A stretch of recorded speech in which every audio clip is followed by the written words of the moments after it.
ating gahom o kaalam sa Diyos mga igsoon. Sa kalibutan, bago lang naman ang eleksyon, ang napili, nahimulog yung gamhanan o maalamon mga igsoon. Pero dili ikatanggi ang atong gahom o kaalam na atong kamatunan mga igsoon. Kini eternal nga atong dalon-dalon mga igsoon. Muna nanat na kabulahan, muna dapat mag-dive kita sa Ginoo mga igsoon.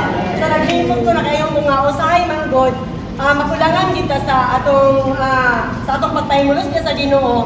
Lisod yun po kayo magmulong dari sa trigo mga igsoon. Magiging kasi natin, lagi na sa naging simana nga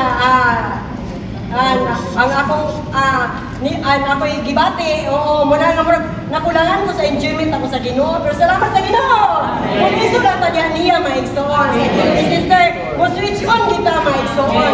Kaya wala tayo lain paagi. Kung dili mo switch on lang kita, makadoon na punta niya sa Ginoo mga igsoon. Diba siya ang atong kaalam, ang atong masinati adlaw-adlaw, kung saan na ito pagdala ang atong kahintang mga igsoon. Kung damor daw ta magpahimulos na sa Ginoo, damor ta may mong malamon. Kaya ang kaaway adlaw-adlaw, nagbira po nato mga igsoon. Pero kung magpahimulos na sa Ginoo, maalamon ta sa tanang butang mga igsoon.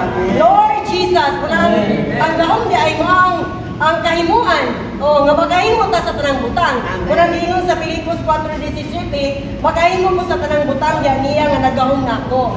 Lord Jesus, muna nga magahimo na kita maigsoon. Ako na lang kita ni ang atong pag-exercise, ang atong pagbansay maigsoon.